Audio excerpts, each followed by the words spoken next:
We fell asleep in one world and woke up in another.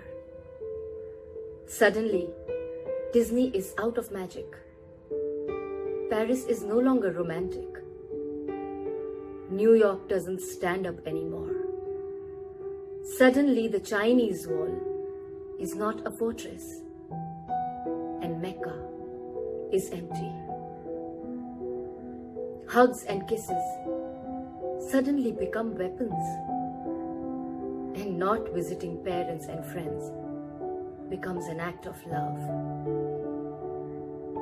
Suddenly we realize that the power, beauty, and money are worthless, and it can't give us the oxygen that we are fighting for.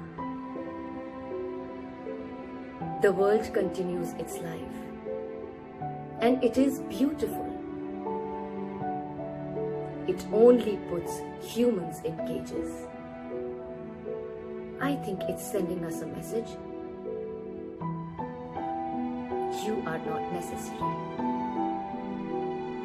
The air, earth, water, and sky without you are doing fine.